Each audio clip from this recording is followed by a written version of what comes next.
किसान भाइयों, हम समय समय पे आपको नई नई जानकारी से अवगत कराते रहते हैं। वैज्ञानिकों के जो सुझाव हैं वो भी आप तक पहुंचाते रहते हैं। आज आकाशवाणी के स्टूडियो में मौजूद हैं डॉक्टर आई ए सिद्दीकी, वरिष्ठ वैज्ञानिक, फल रोग विज्ञान विभाग, उद्यान विभाग से हैं। डॉक्टर साहब, आपका आकाशवाणी एवं आकाशवाणी के तमाम श्रोताओं की ओर से हार्दिक स्वागत है। धन्यवाद। डॉक्टर साहब, हम बात करते हैं बागवानी की। हमारे किसान भाई खेती करते हैं, साथ साथ में बागवानी भी करते हैं। और जब बात करते हैं बागवानी की, तो बागवानी को हमारे किसान भाई व्यवसायिक रूप से कैसे करें, एक धंधे के रूप में कैसे करें, हम इस पर आज बात करेंगे। और जब हमारा किसान भाई खेती को धंधे के रूप में करता है, एक व्यवसाय के रूप में करता है, तभी उसकी आय बढ़ती है। और इसके साथ साथ में वो अपनी खेती को ये कहता है कि हम एक बिजनेस कर रहे हैं। अभी किसान भाइयों से हम बात करते हैं खेती कैसी हो रही है, तो किसान भाई मानते हैं कि खेती जो है वो एक कच्चा धंधा है, इसमें ज़्यादा इनकम नहीं है। लेकिन जब किसान भाई अपनी उसी खेती को व्यवसाय के रूप में करता है तो उसको 2 गुनी नहीं, 4 गुनी नहीं, 10 गुनी आमदनी होती है।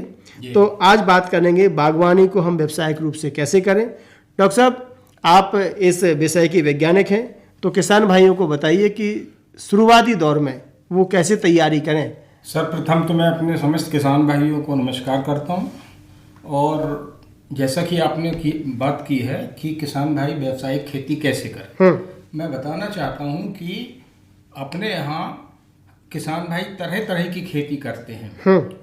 व्यावसायिक खेती करने के लिए यदि हम खाद्यान्न फसलें कर रहे हैं, उसी में थोड़ी सी जमीन भूमि में हम बाग लगा लेते हैं, तो हर हाल पे प्रॉफिट होना ही है। बिल्कुल डॉक्टर साहब है। अब आप व्यावसायिक खेती के लिए सर्वप्रथम उन किसान भाइयों को चयन करना है खेत का। अगर वो अपनी मर्जी सहमति बना लेते हैं तो खेत भूमि का चयन करें। और चयन करने के बाद इस वक्त बहुत ही अच्छा समय चल रहा है कि किसान भाई गड्ढे पहले तो ये तय कर ले कि उसको कौन से फलदार वृक्ष की खेती करना। बिल्कुल डॉक्टर साहब, बहुत अच्छी बात की। पहले हमारे किसान भाई फसल का चयन करें कि हम अपने खेत में कौन से पौधे लगाने जा रहे हैं, नींबू वर्गीय है या अमरूद है या आंवला है। और जब हमारा किसान भाई चयन कर ले, मन में खाका बन गया कि हमें इस खेत में फला फसल को लगाना है, फिर उसके हिसाब से ही हमारा किसान भाई रेखांकन करे अपने करेगा। अब जैसे मैं आपको बताऊं, अगर हमारे किसान भाई को आंवला की खेती करना है तो मोस्टली आंवला की खेती एक पौधे से दूसरे पौधे की दूरी 10 मीटर रखते हैं, ठीक है, और लाइन से लाइन की दूरी। तो अगर हमने आंवला का मन बनाया है तो ये दूरी हो गई। बिल्कुल। अगर हम नींबू वर्गीय जैसे कि किन्नु है, मौसम्मी है, नींबू है, इसका अगर हम मन बनाते हैं, इसकी बागवानी करना चाहते हैं, तो लगभग 6 से 7 मीटर की दूरी पे इसका रेखांकन करेंगे, लाइन से लाइन की दूरी, पौधे से पौधे की दूरी। इसी तरह अमरूद है। तो कहने का मतलब मेरा ये है कि हर फल वृक्ष की दूरी अलग है, उस हिसाब से इसका तैयारी की जाएगी। बिल्कुल डॉक्टर साहब, अब ये तो हो गई, आपने बताया कि फसल के हिसाब से हमें उसका रेखांकन करना है। जब बात करते हैं हम फसल की, तो बुंदेलखंड में ऐसी उद्यानिक फसलें कौन कौन सी हैं जो यहाँ पर सरवाइव करती हैं और इस क्षेत्र के लिए वो मान है। बुंदेलखंड के लिए सबसे अच्छी खेती है आपकी आंवला की, नींबू वर्गीय पौधों की, जिसमें कि कागजी नींबू है, और किन्नु है, मौसम्मी है, अमरूद की बहुत अच्छी खेती है, हो रही है यहाँ, और बहुत संभावनाएं हैं। साथ ही साथ बेल और बेर, अच्छा, ये बुंदेलखंड के लिए बहुत अच्छी है।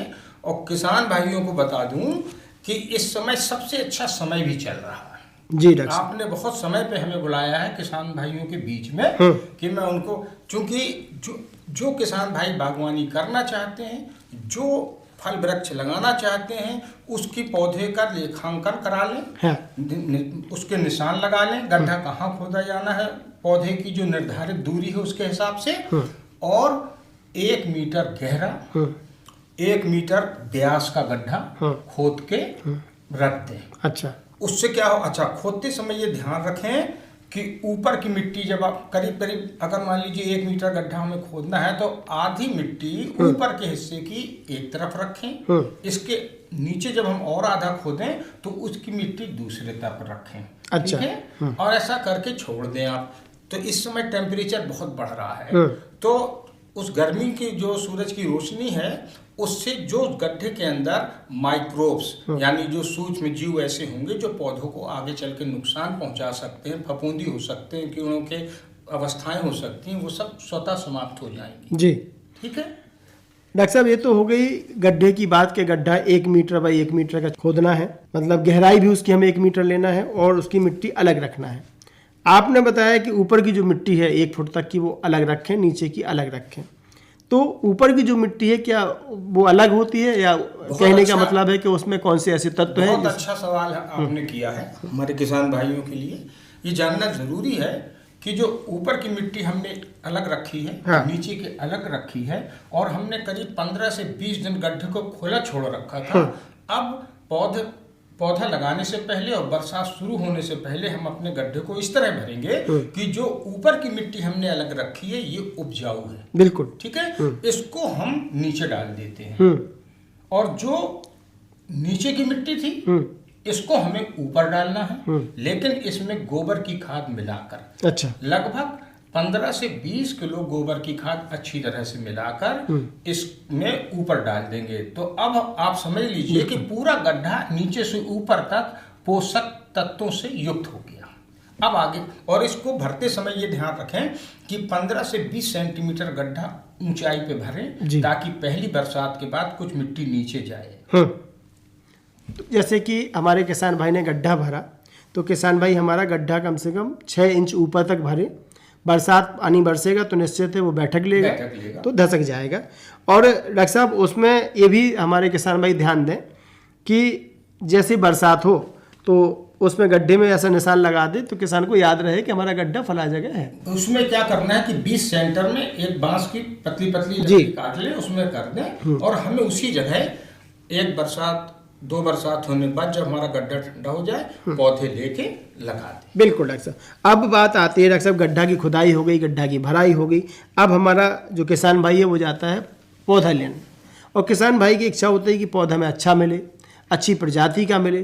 तो सबसे पहले तो डॉक्टर साहब जैसे हमारे किसान भाई अगर बात करें हम आंवला की, तो आंवला की ऐसी कौन कौन सी अच्छी प्रजातियां हैं जिनको हमारा किसान भाई लगाए ताकि जो जल्दी डेवलप हो और उत्पादन भी अच्छा। मैं आपके आकाशवाणी के माध्यम से किसानों को ये कहना चाहता हूँ कि आप स्वयं जब किसी पौधशाला में जाके आंवला की नरेंद्र 7, आंवला की नरेंद्र 10 और नींबू की कागजी नींबू हमें चाहिए, और आप आइए अमरूद में, जब स्वयं आप कहेंगे कि हमें लखनऊ 49 चाहिए है, इलाहाबादी सफ़ेदा चाहिए है, हमें सोयता चाहिए है, हमें ललित चाहिए है, तो सामने वाला जो आपको पौधे दे रहा है वो आपको समझ चुका होगा कि किसान हमारा अच्छी तरह से जानकार है। आप खुद अपना वैरायटी, तो आंवले की वैरायटी मैंने इसी अपनी बातों में बता दी, नींबू की बता दी है। बिल्कुल।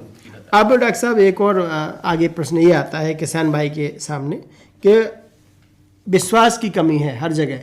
किसान भाई लेने जाता है फला प्रजाति का पौधा है, लेकिन वो बाद में दूसरी प्रजाति के निकलता है, तो कहाँ से पौधा ले ऐसी स्थिति में? बस बहुत अच्छा सवाल है आपका कि ये जो पंजीकृत नर्सरी है, पौधशाला NHB से पंजीकृत हैं, और पूरे आप उनसे जाके देखेंगे उनका लाइसेंस शुदा होती है वो नर्सरी, वहाँ से लीजिए। अगर आगे चल के कोई उनके पौधे में कमी आती है तो वो जिम्मेदार भी होते हैं, और ऐसा नहीं कि रोड पे आप गए और कहीं से भी पौधा ले आए। तो पंजीकृत पौधशालाओं से ही फलदार पौधे लें, और पौधे लेते समय ये विशेष ध्यान रखें कि हमारा पौधा स्वस्थ एवं निरोग, देखने में भी बहुत अच्छा हो। बिल्कुल, पौधा हरा भरा हो और मजबूत पौधा हमारे किसान भाई लें।